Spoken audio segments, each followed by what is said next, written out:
안녕하세요. 책데이트 시간입니다. 오늘 소개해드릴 책은 너무나 유명한 오프라 윈프리의 책입니다. 내가 확실히 아는 것들이란 책인데요. 오프라 윈프리 지음 송연수 옮김 북하우스에서 나온 책입니다. 이 책은 기쁨, 회생력, 교감, 감사, 가능성, 경외, 명확함, 힘 이렇게 총 8개의 주제로요. 오프라 윈프리의 경험과 또 여러 일상에서 얻은 통찰과 감동, 느낌 등을 전하고 있는데요. 잔잔히 읽혀지는 글 속에서요. 자신을 돌아보게 하는 그런 순간순간이 정신을 조금씩 성숙시키는 기분이었습니다. 몇 가지만 뽑아서 말씀드리겠습니다. 1. 기쁨. 인생에 있어 즐거움을 누리는 것은 매우 중요하다. 나는 일도 열심히 하고 놀기도 열심히 한다. 인생에는 음과 양이 모두 있음을 믿기 때문이다. 나는 툭하면 행복을 느끼는 편인데 그건 아마도 내가 하는 일에 대단히 만족하기 때문인 것 같다. 자신이 별 4개나 5개를 줄 만한 즐거움을 누리고 있다는 것을 자각하거나 스스로 그런 순간을 만들어내다 보면 복이 저절로 따라오게 마련이다. 내게는 제정신으로 옷을 입고 잠에서 깬 후 침대에서 내려와 바닥에 발을 디디고 욕실로 가서 해야 할 것을 하는 것이 별 5개짜리 경험이다. 이 세상에는 건강하지 못해서 그렇게 하지 못하는 사람들이 많다고 한다. 오프라 윈프리가요, 일상생활에서 자신이 행복할 때 그 별점을 주면서 행복함을 찾는 게 굉장히 인상적이었습니다. 한번 저도 따라해보고 싶은 그런 별점을 주는 행복 찾기였는데요. 여러분도 일상생활에서 별점을 줘가면서 행복을 찾아보시기 바랍니다. 어떻게 별점을 매겼는지요? 몇 가지만 들려드리도록 하겠습니다. 완벽한 헤이즐넛 크리머가 올라간 진한 커피 한 잔은 별점 4개. 5개 아닐까요? 저는 5개 주고 싶은데. 목줄을 채우지 않고 반려견들과 함께 숲속을 산책하는 것은 별점 5개. 우리 집 참나무 아래에 앉아 일요일판 신문을 읽는 것은 별점 4개. 퀸시 존스의 주방에서 노닥거리며 하염없이 수다를 떠는 것은 별점 5개의 즐거움이다. 그리고 누군가를 위해 선량한 일을 하는 것은 별점 5개를 훌쩍 뛰어넘는 경험이다. 선물을 받는 이가 그 선물에 깃든 정신을 이해한다는 걸 알게 되면 정말 즐겁지 않은가. 나는 매일 누군가를 위해 좋은 일을 하려고 노력한다. 개인적으로 아는 사람이라도 좋고 아니라도 상관없다. 내가 확실히 아는 것이 있다면 인생의 즐거움이란 내가 쓴 에너지만큼 그것을 돌려받는다는 것이다. 그리고 그 즐거움의 정도는 우리가 삶을 어떻게 보느냐에 따라 결정된다. 2장 회생력. 지금의 내 모습을 가지게 한 씨앗이 언제, 어떻게 뿌려졌는지 아는 것이 중요하다. 그래야 그 씨앗을 바꿔 심을 수 있기 때문이다. 그리고 그것은 당연히 다른 누구도 아닌 나 자신의 책임이다. 우리가 사는 이 우주에는 반박할 수 없는 법칙이 하나 있다. 우리는 각각 자신의 삶에 책임이 있다는 것이다. 나의 행복이나 불행이 다른 사람의 책임이라고 생각하는 것은 시간 낭비다. 우리는 반드시 용기를 내어 타인에게서 받지 못한 사랑을 자신에게 주어야 한다. 우리가 수치심을 극복하고 자신이 어떤 사람이며 어떤 가치를 추구하는 사람인지 알게 될 때 우리는 비로소 지혜 안에 머물게 된다. 내가 확실히 아는 것이 있다면 고난과 역경과 저항 없이는 그리고 종종 고통이 없이는 강인함이란 존재하지 않는다는 점이다. 3장 교감.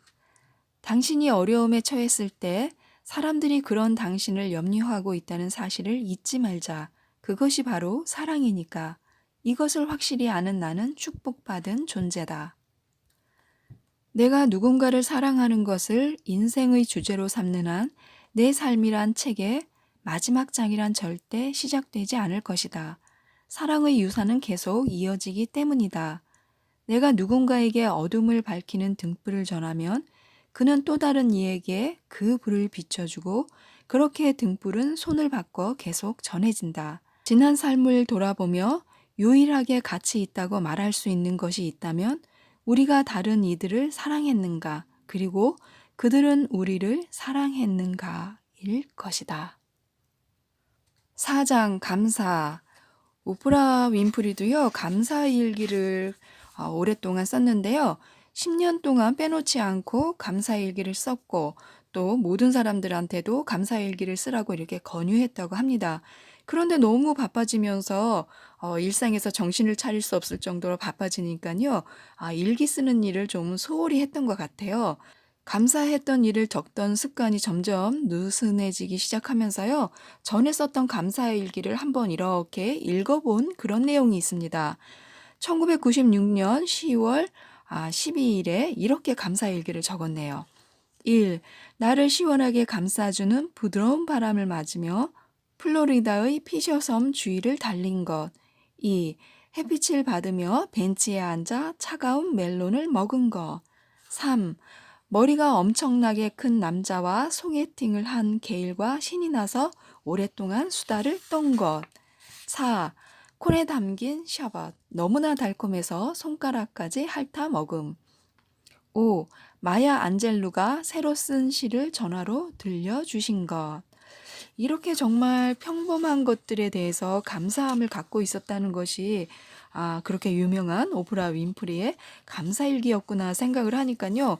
우리가 일상생활에서 소중하게 생각하고 감사해야 할 것들이 정말 감사일기에 적지 않아서 그렇지 너무나 많다는 그런 생각을 하면서 읽었는데요.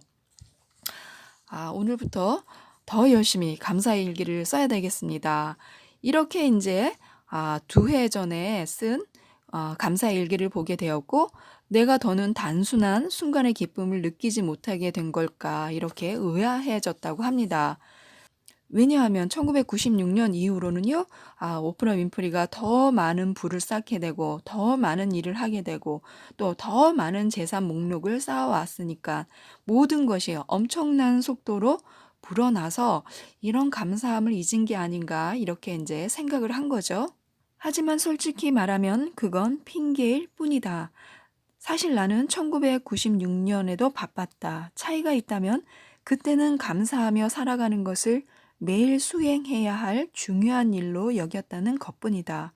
하루를 보내면서 나는 늘 감사해야 할 일을 찾았고, 그러면 어김없이 감사할 것이 나타났다. 내 삶은 여전히 미친 듯이 바쁘다. 하지만 이제는 그런 삶 속에서도 스스로를 지탱할 힘을 가진 것에 끊임없이 감사하고 있다. 그리고 다시 일기를 쓰기 시작했다. 확실하건대 매일 짧게나마 짬을 내어 감사한다면 크게 감탄할 만한 결과를 맛보게 될 것이다. 저도 감사일기를 쓰고 있었는데요. 감사일기를 좀 너무 짧게 썼다는 생각이 들었습니다. 이렇게 5개씩 감사를 해야 하는데, 아니면 그보다 더 많이 감사해야 하는데, 저는 한 줄만 썼거든요. 한 줄이나 2줄. 감사한 마음을 너무 부족하게 썼다는 생각이 들어서요. 반성을 했습니다. 5장 가능성입니다. 확신하건대 당신이 가장 두려워하는 것에는 아무런 힘이 없다. 그것이 무엇이든 마찬가지다. 힘을 가진 것은 당신이 품은 두려움 그 자체다. 두려움의 대상은 나를 건드릴 수 없지만 내가 품은 두려움은 내게서 삶을 앗아갈 수 있다. 두려움에 질 때마다 우리는 힘을 잃고 두려움은 반대로 힘을 얻는다. 그렇기 때문에 우리 앞에 펼쳐진 길이 아무리 험난하다 해도 초조함을 뒤로하고 계속 발걸음을 내딛겠다고 굳게 마음먹어야 한다. 내가 확실히 아는 것이 있다면 지금 당신의 상황이 어찌 되었든 그 상황이 만들어진 데 큰 역할을 한 건 바로 당신이라는 점이다. 우리는 살면서 겪는 모든 경험, 즉 생각 하나하나와 선택 하나하나를 통해 우리의 인생을 만들어 간다. 그리고 그러한 생각과 선택 밑에 깔려 있는 것이 우리의 가장 은밀한 의도다. 그렇기 때문에 나는 어떤 상황에 부닥치더라도 결정을 내리기 전에 먼저 나 자신에게 한 가지 중요한 질문을 던진다. 이 일을 하려는 나의 진정한 의도가 무엇인가? 진짜 이 질문 너무 좋지 않나요? 이 일을 하려는 나의 진정한 의도가 무엇인가 하고 한번 스스로에게 물어볼 수 있는 그런 귀중한 또 깨달음을 얻어서 좋았습니다. 삶의 발이 묶여 옴짝달싹 못하겠는가? 그럼에도 앞으로 나아가고 싶은가? 그렇다면 과거의 한 행동의 동기를 점검하는 일부터 시작해보자. 무엇보다도 자세히 살펴보아야 한다. 가장 진실한 의도는 종종 그늘에 숨어 있음을 나는 배웠다. 스스로 물어보자. 나의 의도가 어떻게 내가 지금 겪고 있는 경험을 낳은 것일까? 내가 의도를 바꾼다면 다른 어떠한 결과를 창조하게 될까? 자신의 정체성을 존중하는 선택을 한다면 당신은 자신이 의도한 바로 그 결과를 얻게 될 것이다. 당신의 가장 위대한 잠재력에 도달할 기회를 얻게 될 것이다. 다음은 6장 경외. 영성은 내가 믿는 무엇인가가 아니다. 영성은 나 자신이며 나의 의미다. 이것을 알고 나서 내 모든 것이 달라졌다. 그 깨달음은 내가 두려움 없이 살며 내가 행하는 창조 행위의 목적이 실현되는 것을 허용해 주었다. 나는 감히 선언한다. 인생의 가장 위대한 발견은 내가 내 신체와 정신 이상의 존재임을 깨닫는 것이다. 나는 확실히 알고 있다. 우주가 선사하고자 하는 모든 것에 마음을 터놓는 것, 그것이 나의 목표다. 매해 그리고 날마다. 7장 명확함. 오프라 윈프리는 주말에 어떻게 보낼까? 주말에도 열심히 일할까? 이런 궁금함이 있잖아요. 답이 있습니다. 나는 감사일기를 쓰고 주중에는 날이 저물 무렵 멋진 소설을 읽거나 가만히 앉아 자기 중심을 잡으려고 노력하며 마음을 가라앉힌다. 그것을 나는 생각 버리기라고 부른다. 선량함이란 이름으로 다른 모든 일을 위해 자신의 모든 것을 희생해야 한다는 사고방식이 여성들 안에는 마치 프로그램처럼 박혀 있다.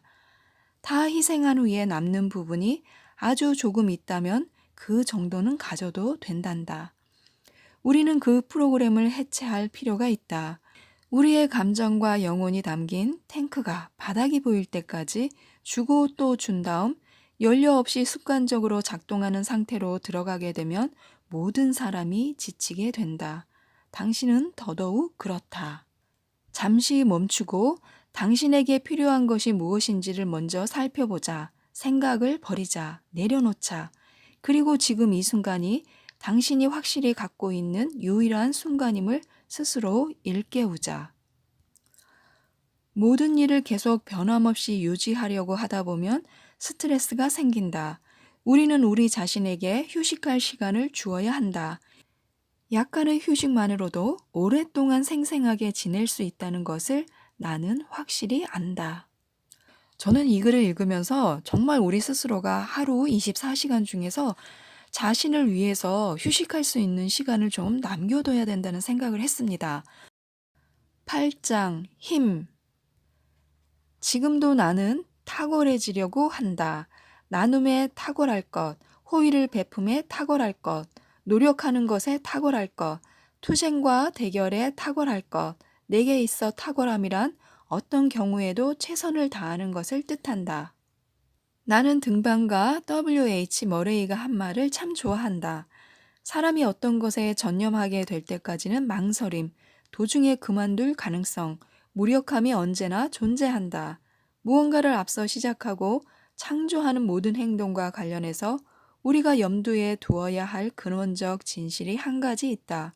그것을 무시하면 수없이 많은 아이디어와 훌륭한 계획이 사라져버리는 그 진실은 바로 우리가 무엇인가에 자신을 오롯이 바치는 순간 하늘도 움직인다는 것이다. 마지막에 오프라 윈프리가요, 이렇게 적었습니다. 나는 나와 마주치는 모든 이에게 좋은 일을 하고 그들과 잘 지내려고 늘 노력한다. 내 인생을 반드시 선량하게 쓰기 위해 유의한다. 내가 생각하고 말하고 행하는 것, 그 모든 것이 내게로 다시 돌아온다는 것을 확실히 알기 때문이다. 그것은 당신의 경우에도 진실일 것이다. 지금 나의 현명함에 대해서 조금은 성숙하고 싶고 또 더 나은 내일을 위한 마음의 준비가 필요하신 분들은요, 귀중한 물음과 깨달음을 주는 이 책을 한번 읽어보시기 바랍니다. 이상 책데이트였습니다. 감사합니다.